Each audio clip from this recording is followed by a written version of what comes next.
नमस्कार, बहुत बहुत स्वागत है आपका आयुर्वेद पर आधारित हमारे इस बेहद खास कार्यक्रम स्वस्थ विचार में। मैं हूं आपके साथ आपका साथी विकास। दर्शकों, स्वस्थ विचार कार्यक्रम एकमात्र ऐसा कार्यक्रम है जिसमें आपको आयुर्वेद से संबंधित जानकारी दी जाती है।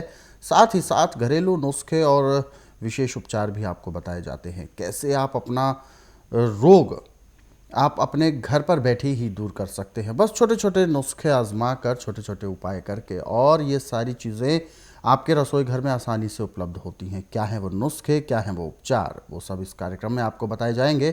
और इन सभी विषयों में हमारा मार्गदर्शन करेंगे जाने माने आयुर्वेद के ज्ञाता, गायत्री सिद्ध पंडित श्री लक्ष्मण दास रतन भारद्वाज जी। चलिए, सबसे पहले गुरु जी का स्वागत करेंगे, कार्यक्रम की शुरुआत करते हैं। गुरु जी नमस्कार। नमस्कार। दर्शकों, आयुर्वेद आज का नहीं बल्कि प्राचीन काल का एक ऐसा चिकित्सा पद्धति का उदाहरण है जिसका वर्णन ग्रंथों में है। आयुर्वेद स्वयं जो एक ग्रंथ है जिसका उत्सर्जन हमारे पूर्वजों द्वारा हुआ था। इतना महत्वपूर्ण ज्ञान, इतना आधार शक्ति वाला ज्ञान, जिसमें हर प्रकार के रोगों को जड़ से दूर करने की चमत्कारिक शक्तियां हैं। उन चमत्कारों से हम अपने आप को अवगत कराएं, यानी हम जानें किस तरीके से प्रकृति ने जो हमें वरदान दिया है उस वरदान का हम सदुपयोग कर सकें।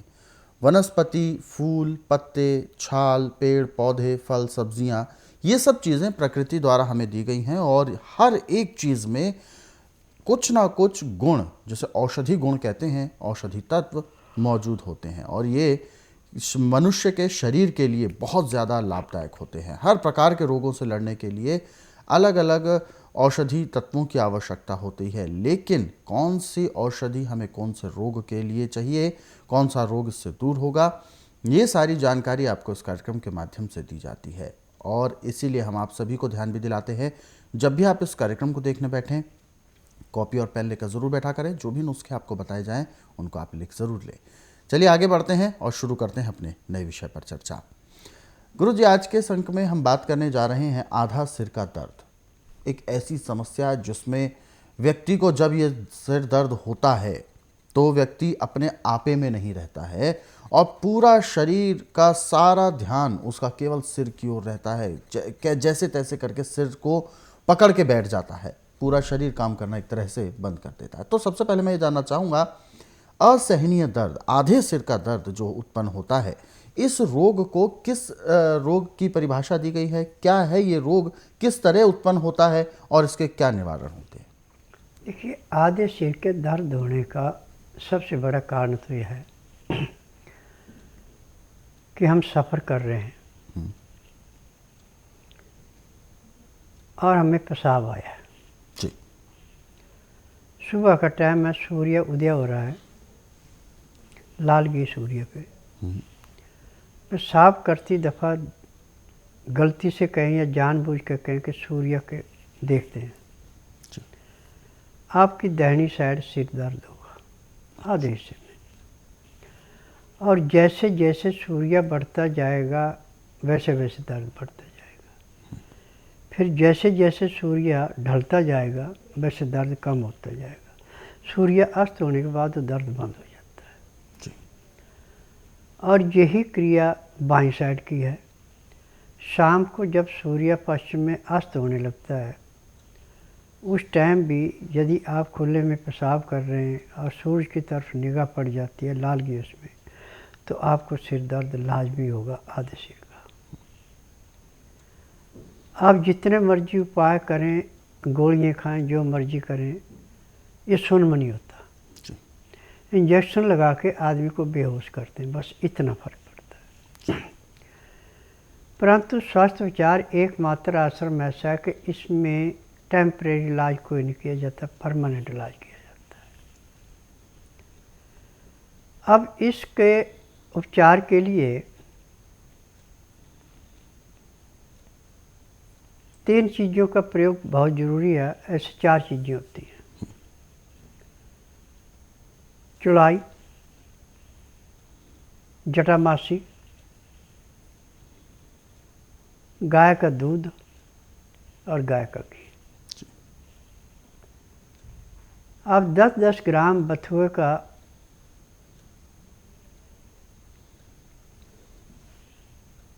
सुखा करके पाउडर बना के रखे पहले ही, और जटामासी।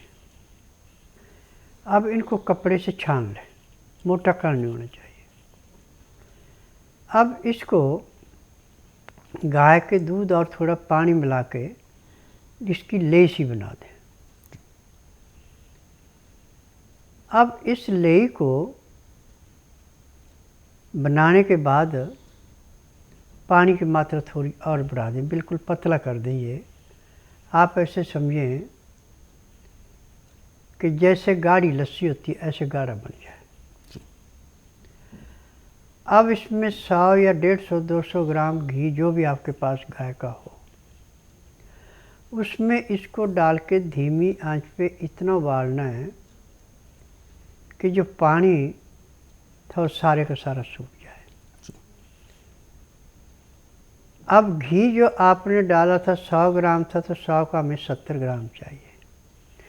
200 ग्राम था तो 140 ग्राम चाहिए, 60 ग्राम जला देना हमने। फिर नीचे उतार के ठंडा होने पे इसको छान लें। अब इस घी को यदि आपने किसी भी शीशी में रखा है, तो जब भी कभी कोई कहे कि मेरे सिर में दर्द है, तो उस घी को सर्दियों का मौसम है तो गर्म पानी में रख के पिघला लें। पिघलने के बाद 4-4 बूंद उसके नाक में डाल दें। बाईं साइड दर्द है तो दाईं साइड डालना, दाईं साइड दर्द है तो बाईं साइड डालना। और नाक में डालने के 10 सेकंड के अंदर अंदर वो दर्द गायब हो जाएगा। यदि आपके पूरे सिर में दर्द है तो दोनों नथनों में डालो। दर्द ऐसे समाप्त होता है जैसे कपूर खुला रखे हवा में उड़ जाता है, ऐसे दर्द समाप्त होता है। परंतु एक बात का ध्यान रखना कि सिर दर्द आपका ख़त्म हो गया, अब आपने 1 महीने के लिए चाय, कॉफ़ी, मीट, अंडा, मछली, तली हुई चीज़ें, मैदे की चीज़ें, bread, biscuit, paratha, burger, pizza, इन चीज़ों से हाथ नहीं लगाना।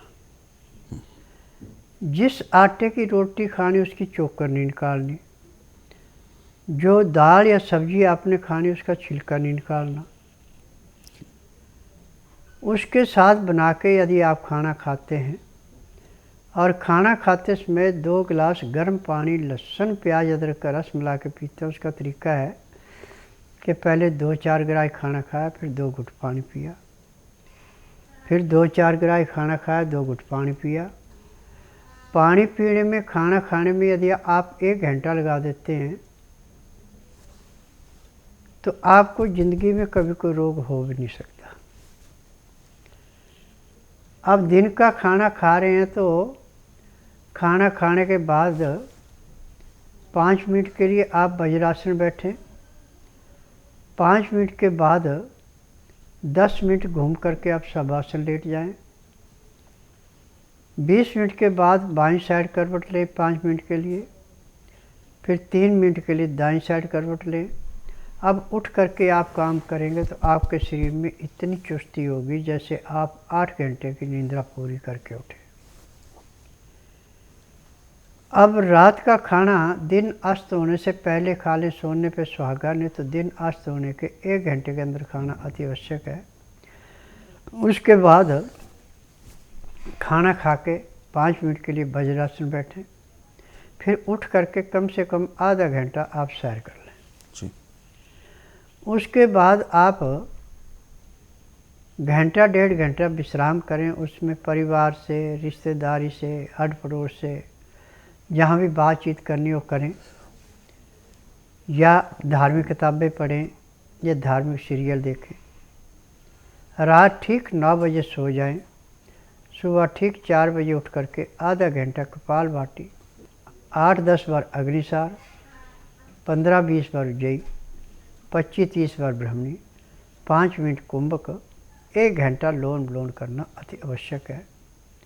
उसके बाद यदि आपके पास टाइम है तो मंडूकासन, पवन मुक्तासन, गौमुखासन, शवासन, सर्वांगासन, हल आसन, शीर्षासन और बटरफ्लाई। एक एक 2-2 मिनट इसको भी कर लेते हैं तो मैं दावे से कह सकता हूँ कि जब तक आपके शरीर के अंदर सांस है तब तक आपको किसी डॉक्टर हकीम के पास जाने की ज़रूरत नहीं पड़ेगी, ना ही आपको कोई रोग होगा।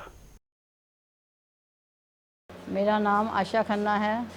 ये मेरे पति हैं, हस्बैंड हैं। इनका नाम उमंग खन्ना है।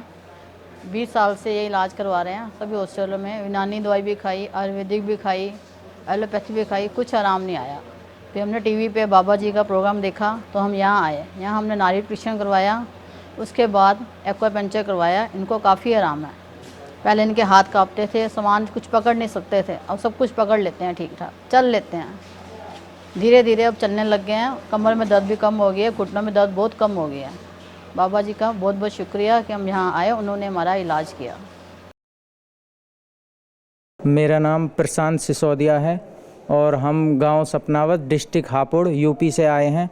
और ये मेरे पापा हैं और इनको सन 2003 से पी लिया था हेपेटाइटिस बी, और उसमें हमने होम्योपैथिक, एलोपैथिक काफ़ी इलाज कराया, लेकिन उसके इलाज कराने के बाद इनका रोग बिगड़ता चला गया। एलोपैथिक में दिखाया तो वो डॉक्टर ने ये बोल दिया कि आप एक काम करो, आप इनकी सेवा कर लो, ये सही नहीं होने का। हमारी बहन जी हैं, उन्होंने बताया कि नेट पे देख के कि ऐसे ऐसे आप वहाँ चले जाओ, और वहाँ जाने के बाद हम यहाँ पे आए और बाबा जी ने दवाई ली। अभी हमें 15 दिन की दवाई देने के बाद 50% सुधार है लीवर में। आगे बढ़ते हैं अगले सवाल की ओर। ये मैसेज हमें भेजा है अंबाला से किरण जी ने। किरण जी अंबाला के रहने वाली हैं और इन्होंने भेजा है 2 साल पहले ओवेरी कैंसर का ऑपरेशन हुआ था इनका। फ़िलहाल तो ब्रेस्ट में ठीक है, उस पहले से काफ़ी रिलैक्स है, लेकिन धीरे धीरे जिस तरीके से पहले हो रहा था उसी तरीके से दर्द उठ गया है। अब डॉक्टर्स को दिखाया तो डॉक्टर्स ने कहा कि ये इन्फेक्शन है जो अब आपको आ रहा है, ये कैंसर नहीं है, इन्फेक्शन है। लेकिन इन्हें डर लग रहा है कि आखिर इस तरीके की चीज़ें क्या है। देखिए, मैं दावा करके कह रहा हूँ कि एलोपैथी के अंदर किसी भी रोग का परमानेंट उपचार नहीं है। ये रोग को दबाया जाता है, काट पीट कर देते हैं, ठीक नहीं कर सकते। परंतु स्वस्थ विचार एकमात्र आश्रम ऐसा है कि ना तो रोगी मुंह से बोलेगा कि मुझे तकलीफ़ है, ना कागज पत्र लाता है, ना किसी किस्म की रिपोर्ट लाता है। यहाँ का नियम है कि बुधवार की मैं छुट्टी रखता हूँ, गुरुवार से लेके मंगलवार के बीच में नाड़ी परीक्षण करता हूँ। जिस दिन नाड़ी परीक्षण के लिए मरीज आता है उस दिन रात्रि 10 बजे तक खा पी के दातन कूड़ा करके बड़ी इलायची मुंह में रख के चूसता है। सुबह 9 से 10 के अंदर अपना नामकरण कराता है। 10 से 12 में नाड़ी परीक्षण करता हूँ। नाड़ी परीक्षण में पैर के तलुए से सिर के बाल तक की MRI, CT scan, x ray, ultrasound, ECG, sonography सब कुछ 5 सेकंड में हो जाते हैं। उसमें जो भी कमी शरीर के अंदर पाई जाती है दवाइयाँ दी जाती हैं। दवाइयाँ खाने की हैं, दवाइयाँ पीने की हैं, मालिश करने के तेल हैं, आँख में, नाक में, कान में डालने की दवाइयाँ हैं। इन दवाइयों से चाहे कितना भयंकर से भयंकर रोग है, कहीं भी रोग है, ऐसे समाप्त होता है जैसे जलती अग्नि में पतंगा नष्ट होता है। अब आपका जो रोग है ये टीबी के माध्यम से इलाज करने का नहीं है। यदि आप बुधवार छोड़कर गुरुवार से लेकर मंगलवार के बीच में मेरे आश्रम में आए और कपड़े जो हैं हमेशा कमीज सलवार पहन के आना है। सलवार नाड़े वाली हो, उसमें कहीं प्लास्टिक डाल रखा है नाड़े की जगह पे, तो भी आपका नाड़ी परीक्षण करते ही, आंगुली रखते ही जब पता लगेगा कि कमर में जो है प्लास्टिक का नाड़ है तो आपको दवाई नहीं दी जाएगी। फिर आपको सलवार जो नाड़ी वाली पहननी पड़ेगी तभी दवाई दी जाएगी। और जिस दिन आएगी उसी दिन दवाई दे के कम से कम 15 से 20% आराम मिल जाएगा। महीने 1.5 महीने में रोग परमानेंट समाप्त हो जाएगा। परंतु मेरे जो परहेज बहुत सख्त हैं। ठंडा पानी नहीं पीना, चाय नहीं पीनी, चीनी का प्रयोग बिल्कुल नहीं। आटा जो भी आपने खाना है वो चोकर वाला आटा चाहिए, दालें छिलके वाली चाहिए, सब्जियाँ नरम छिलके वाली, हरी सब्जियाँ ज़्यादा, लहसुन, प्याज, अदरक का खूब प्रयोग करना है। तो रोग जड़ से कटता है। कहीं कह दे कि मैं परहेज नहीं कर सकती है तो दवाई लेने का कोई फ़ायदा नहीं है यहाँ, क्योंकि आयुर्वेद एक ऐसा उपचार है कि जिसमें पैर के तलवे से सिर के बाल तक के हर एक रोग को ऐसे समाप्त किया जाता है जैसे जलती अग्नि में पतंगा नष्ट होता है। अब नाड़ी का ज्ञान आज तक आयुर्वेद, यूनानी, होम्योपैथी, नेचुरल वाले को किसी को नहीं है। एलोपैथी को तो नाड़ी परीक्षण जानते नहीं, परंतु मैं नाड़ी वैद्य हूँ जो MRI, CT scan, x ray, ultrasound, ECG, sonography जिस रोग को नहीं पकड़ सकते उसको मैं 5 सेकंड में बताता हूँ कि आपके इस अंग में रोग है, और दवाई दे के उसी दिन 10 से 15% आराम भी कर देता हूँ। बिल्कुल। तो जो भी आपको सलाह दी गई है गुरुजी के द्वारा, उस पर आप अमल करें और जल्द से जल्द स्वस्थ विचार आश्रम आ सकते हैं। और इसी के साथ अगले दर्शक हमारे साथ जुड़ गए हैं लाइन पर, आइए उनसे बात करते हैं। हेलो। हेलो। जी हाँ जी, नमस्कार। क्या नाम है आपका? लाल। कहाँ से बात कर रहे हैं आप? राजस्थान से। गुरुजी आपको सुन रहे हैं, पूछिए क्या सवाल है आपका? कोरोनरी हार्ट डिजीज है। Coronary heart disease. Heart disease है, यानी दिल की समस्या है आपको, दिल से संबंधित। देखिए ऐसा है, इसका इलाज आज पूरे संसार में नहीं है। पैसा तो जितना मर्जी लूट लें, परंतु स्वस्थ विचार एकमात्र आश्रम ऐसा है कि इसमें ना तो आपने मुंह से बोलना कि मुझे तकलीफ़ है, ना कागज पत्र लाना, ना कोई रिपोर्ट लानी। आप बुधवार छोड़कर गुरुवार से लेकर मंगलवार के बीच में मेरे आश्रम में आइए। जिस दिन आश्रम में आना उस दिन रात्रि 10 बजे तक खा पी के दातन कूला करके बड़ी इलायची मुंह में रख के चूसते रहना। सुबह 9 से 10 के अंदर अपना नामकरण कराना। 10 से 12 में नाड़ी परीक्षण करूँगा। नाड़ी परीक्षण में पैर के तलुए से सिर के बाल तक की MRI, CT scan, x ray, ultrasound, ECG, sonography सब कुछ 5 सेकंड में हो जाए। उसमें जो भी कमी शरीर के अंदर पाई जाएगी दवाइयाँ दी जाएंगी। दवाइयाँ खाने की हैं, दवाइयाँ पीने की हैं, मालिश करने के तेल हैं, आँख में, नाक में, कान में डालने की दवाइयाँ ये लेते हैं, और शाम को 3:30 बजे एक को प्रेशर कराते हैं।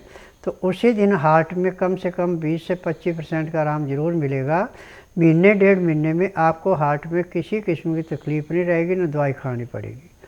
मेरी दवाइयों के साथ किसी किस्म की दवाई नहीं खानी पड़ती। खान पान में पूरा परहेज रखना पड़ता है। इसमें तली हुई चीज़ें, मैदे की चीज़ें, बासी खाना, बेटाइम में खाना नहीं होता। रात्रि ठीक 9 से 10 के अंदर सोना पड़ता है। सुबह 4 बजे उठ करके प्रणाम और योग करना अति आवश्यक है, तब जाके पूर्ण लाभ होता है। बिल्कुल। अगले सवाल की ओर रुख करते हैं। अगला सवाल हमें भेजा है पवन भारद्वाज जी हैं, और पवन भारद्वाज जी ने अपना सवाल भेजा है। कहते हैं गुरुजी, एक बच्चे की समस्या है, उसको नींद नहीं आती है, 6 साल का बच्चा है, और रात्रि में रोता बहुत है, और ये जींद हरियाणा से बात कर रहे हैं। जैसे मचलता है बच्चा, बेचैनी होती है, उस बेचैनी को नहीं समझ पा रहे हैं, ना डॉक्टर्स के भी चेक करा लिया है लेकिन पता नहीं चल रहा है। देखिए, मैं चैलेंज करके कहता हूँ कि जिस दिन आप बच्चे को मेरे आश्रम में लाएंगे उसी दिन से नींद आना शुरू होगी, और नाड़ी परीक्षण के बाद 10 मिनट के अंदर इसको सिर में दर्द नहीं होगा, बेचैनी नहीं होगी। इसके दिमाग के अंदर नज़ला सूखा हुआ है, वो नाड़ी परीक्षण से पता लगेगा कि चोट लगने से खून भी है इसके साथ या नज़ला अकेला है। जब नज़ला नसों के अंदर सूख जाता है तो ऐसी दुर्दशा होती है। आप ऐसा कीजिए, बुधवार छोड़कर गुरुवार से लेकर मंगलवार के बीच में किसी दिन भी मेरे पास आ सकते हैं। आने का नियम है कि जिस दिन आना उस दिन रात्रि 10 बजे तक खिला पिला के दातन कूड़ा करा के इसको सुला दें। सुबह 9 से 10 के अंदर यहाँ आके इसका नामकरण कराएं। 10 से 12 में नाड़ी परीक्षण करूँगा। नाड़ी परीक्षण में जो भी इसके अंदर कमियाँ पाई जाएंगी दवाइयाँ दी जाएंगी। दवाइयाँ खाने की हैं, पीने की हैं, मालिश करने के तेल हैं, आँख में, नाक में, कान में डालने की दवाइयाँ हैं। जैसे नाक में दवाई डाली जाएगी उसके 10 मिनट के बाद बच्चा बिल्कुल शांत स्वभाव से हो जाएगा। जो इसका चिड़चिड़ापन था वो भी समाप्त हो जाएगा, और उसी दिन से रात को सोना अच्छा शुरू कर देगा, कोई तकलीफ़ नहीं रहेगी। परंतु बच्चे को जब तक नाड़ी परीक्षण नहीं किया तब तक पानी की भी एक बूंद भी पीने को नहीं देनी, नहीं तो नाड़ी परीक्षण में रोग नहीं पकड़ा जाएगा। बिल्कुल। यानी स्वस्थ विचार आश्रम आने से पहले जो रोगी है उसको कुछ नियम का पालन ज़रूर करना है। नाड़ी परीक्षण जब होता है यानी सुबह 10 बजे किया जाता है, उससे पहले 12 घंटे तक रोगी का पेट खाली होना चाहिए। और यदि महिला है तो उन्हें सूट सलवार में आना है, और पुरुष हैं तो खुले कपड़े यानी सूती कपड़े पहन के आएँ तो ज़्यादा बेहतर रहेगा। कुछ नियम हैं, कुछ परहेज़ हैं, उन सभी का आपको ध्यान रखना है। और अधिक आप विस्तृत तौर पर जानकारी लेना चाहते हैं तो आप हेल्पलाइन नंबर्स पर कॉल भी कर सकते हैं। कॉल करने का समय है सुबह 10 बजे से शाम 5 बजे के बीच में। और दर्शकों, आप हमारे इन कार्यक्रमों को, जो रोज़ाना हम आपके लिए लेकर आते हैं कार्यक्रम जिसमें तमाम नुस्खे और उपचार बताए जाते हैं, इनको आप अपने सरल सुविधाजनक समय पर देखना चाहते हैं तो यूट्यूब के ज़रिए भी देख सकते हैं। हमारा यूट्यूब चैनल स्वस्थ विचार सेहत की बात, इस यूट्यूब चैनल को आप सर्च करें, सब्सक्राइब करें और इन कार्यक्रमों को ज़रूरतमंदों तक शेयर ज़रूर करें। फिलहाल कार्यक्रम में वक्त इशारा कर रहा है विराम देने का। गुरुजी, आपने अपना कीमती मार्गदर्शन दिया, आपका बहुत बहुत धन्यवाद। नमस्कार। दर्शकों, आज के इस विशेष कार्यक्रम में बस इतना ही। आप सभी लोग स्वस्थ रहें, निरोगी रहें, इन्हीं शुभकामनाओं के साथ हम आपसे लेंगे इजाज़त। अगले अंक में आपसे फिर होगी मुलाकात एक नए विषय के साथ। तब तक के लिए मुझे दीजिए आज्ञा। नमस्कार।